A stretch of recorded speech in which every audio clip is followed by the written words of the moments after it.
J'ai fait une vidéo l'autre jour où je disais avoir pitié des enfants qui meurent à Gaza, des enfants que Israël tue à Gaza. Et j'ai reçu des milliers de commentaires à l'instant où je parle. La vidéo a plus de 2000 commentaires sur TikTok et presque la totalité des commentaires me disent ils s'en foutent éperdument des enfants qui meurent à Gaza. Il s'agit ici des commentaires de nos frères africains noirs. Alors ils ont leur raison, que j'ai également expliqué dans une autre vidéo qui a suivi cette vidéo-là. Le fait que les Africains soient malmenés par les Arabes dans les pays arabes, le fait que les Arabes soient racistes, je ne parle pas de tous les Arabes, mais je parle ici des Arabes qui ont été racistes vis-à-vis des Africains qui ont vécu cela.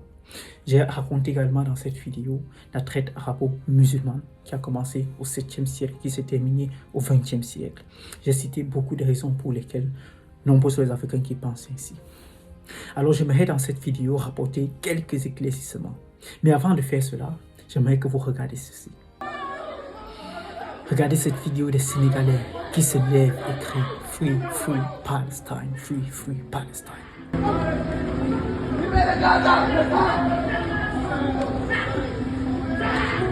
À ce que Israël libère la Palestine. Cela est louable, cela est appréciable. Une fois de plus, les Sénégalais ont donné une leçon aux Africains. Une fois de plus, les Sénégalais ont prouvé que ce sont eux les vrais hommes. Je suis très fier des Sénégalais. Les Sénégalais sont les vrais lions en Afrique, je le dis en tant que Camerounais, ayant également lion comme symbole national. Les Sénégalais sont les vrais lions en Afrique, en ce qui concerne ce domaine. Nous les Camerounais, nous sommes peut-être les lions dans d'autres domaines, mais je ne vais pas m'attarder là-dessus. Mais là, les Sénégalais nous l'ont prouvé. Je sais que nombreux sont les Africains qui vont se lever et dire, on le voit déjà dans les commentaires, pourquoi est-ce qu'ils crient Free Palestine, pourquoi est-ce qu'ils ne crient pas Free Congo? Mais ce que vous ne comprenez pas, parce que le cœur est plein de compassion et de pitié. On n'a pas uniquement pitié de son frère africain, on a pitié de tout peuple qui est opprimé. Et Gaza, la Palestine, c'est un peuple opprimé. Et c'est pour ça que les Sénégalais se sont levés et ont crié Free Palestine. Alors, qu'est-ce que vous en dites? Pourquoi est-ce que les gens vont se lever et commencer à détester le Sénégal? Mais pourquoi? J'aimerais vous montrer ici quelques réactions que j'ai reçues par rapport à ça, mais je vais me limiter juste à un seul message.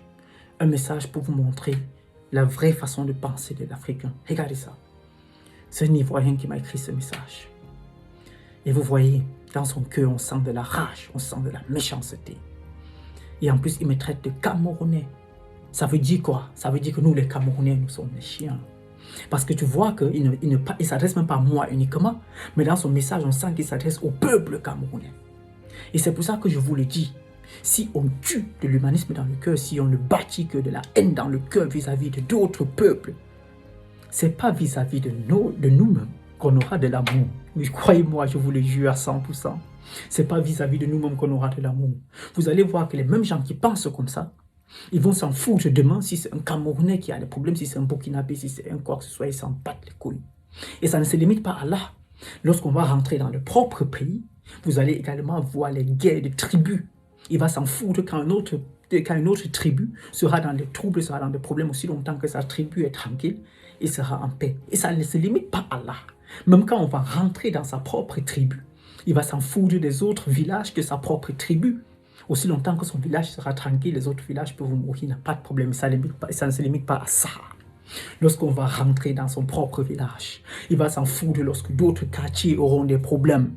Aussi longtemps que son quartier est en sécurité, il n'a pas de problème et ça ne se limite pas à ça. Lorsqu'on va rentrer dans son quartier, il va s'en foutre du voisinage. Aussi longtemps que lui, il passe sur une bonne route pour entrer dans sa maison, il s'en fout si le voisin à côté a des mauvaises routes et si les bandits cachent chez lui, il est tranquille. Et ça ne se limite pas à ça. Lorsqu'on va rentrer dans sa propre maison, vous allez vous rendre compte que si longtemps que sa famille est tranquille, sa famille est en paix, il s'en fout si les autres membres de sa famille souffrent. Et c'est comme ça que la haine se propage. C'est la triste réalité, c'est la triste vérité. Si vous avez une infime d'honnêteté en vous et que vous observez dans notre société en Afrique, je prends n'importe quel pays en Afrique noire, vous verrez que c'est pareil. Je ne veux même pas aller au Cameroun avec les problèmes des tribus. Alors, qu'est-ce que je veux vous expliquer par là? L'humanisme dans le cœur n'a rien à voir avec de la lâcheté.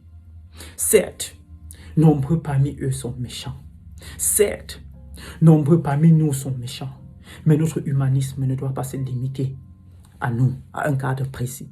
Ça doit se limiter avec tout le monde, avec tout le monde entier. Je ne suis personne pour vous dicter ce que vous allez croire bien, ce que vous n'allez pas croire bien, ce que vous allez aimer faire. À la fin, chacun tire sa propre conclusion pour sa propre vie. Parce que la vérité est que nous tous, nous vivons nos propres vies. Nous allons mourir et le temps passe très vite. Demandez aux anciens qui ont 70 ans, 80 ans. Ils vont vous dire qu'ils ont l'impression qu'il y a de cela 2 jours qu'ils avaient 20 ans. Le temps passe très vite. Alors chacun a le droit de vivre comme il veut, de penser comme il veut, de transmettre ce qu'il veut. Mais aussi longtemps que moi je vis, je serai pour le fait que l'humanisme n'a pas de couleur de peau. Je serai pour le fait que défendre un peuple qui est opprimé, un peuple qui est menacé de génocide, ça n'a pas de couleur de peau. Vous serez certes nombreux à venir me demander, mais pourquoi tu ne parles que des Palestiniens? Pourquoi tu ne parles pas de nos problèmes en Afrique? Moi, je vais vous demander, je vais vous dire, je vous mets au défi. Trouvez-moi un créateur de contenu camerounais qui se dit comédien, qui a plus parlé de la crise anglophone que moi. Trouvez-moi un seul qui a parlé avec tellement de détails que moi. Vous connaissez le problème?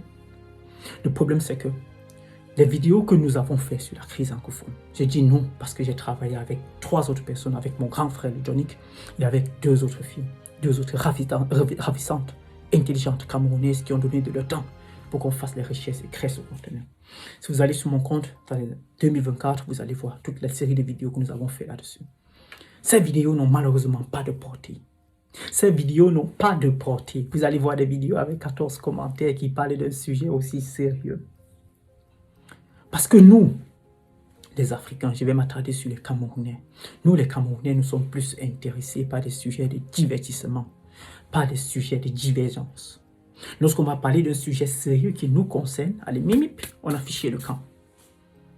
Vous allez voir que cette vidéo, la vidéo où je parle du conflit entre les Arabes et les Africains, a même plus de vues et plus de commentaires que la vidéo où je parle d'un problème qui jusqu'aujourd'hui est au Cameroun et a même fait plus de morts dans les dernières années que le problème du Congo qu'on entend parler partout.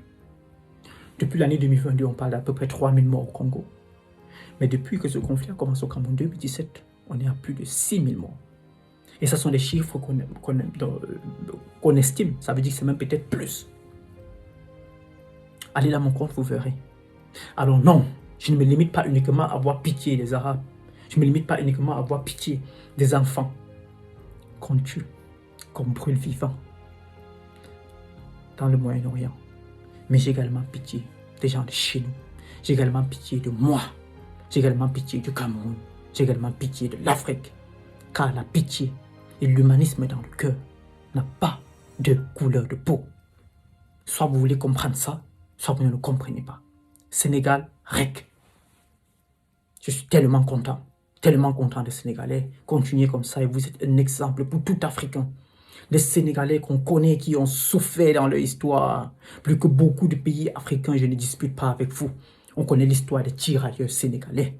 On connaît bien cette histoire. Mais ce sont eux qui se lèvent et qui se battent pour la cause de la Palestine. On peut prendre l'exemple des Sud-Africains. Les Sud-Africains qui ont souffert dans leur histoire avec l'apartheid, on connaît. Mais qui se sont levés, qui étaient les premiers à attaquer Israël à la Cour pénale internationale. C'est ça l'humanisme, ça n'a pas de couleur de peau. Nous, notre problème, c'est qu'on veut toujours justifier notre méchanceté en pointant sur l'autre. Le problème, c'est pas eux, le problème, c'est d'abord nous. On veut toujours justifier notre méchanceté en pointant sur l'autre. Mais même entre nous, nous sommes méchants. Parce que lorsque tu es méchant, ça n'a pas à voir avec l'autre, ça a à voir avec toi. Le problème, c'est toi. Nous sommes méchants, nous sommes lâches. Nous sommes méchants, nous sommes lâches. Vous, nombreux, préférez que je parle uniquement des sujets de divergence, que je parle des femmes qui tournent les fesses, que je raconte du n'importe quoi et qu'au rayon se limite à ça, et que je ne parle pas des problèmes de chez nous, ils n'auront pas de problème. Mais dès que je vais me lever et mentionner un problème qui a à voir ailleurs, ils vont me haïr, ils vont me détester, ils vont m'envoyer des messages. C'est ça la triste vérité. C'est ça la triste vérité. Je peux me tromper. De même que vous pouvez avoir raison. De même que je peux ne pas me tromper. C'est pour ça que moi j'aime quand vous écrivez des commentaires. Écrivez ce que vous pensez. Bombardez en commentaire ce que vous pensez. Afin qu'on puisse s'éduquer mutuellement. Mais pour le moment, ma pensée reste telle qu'elle est.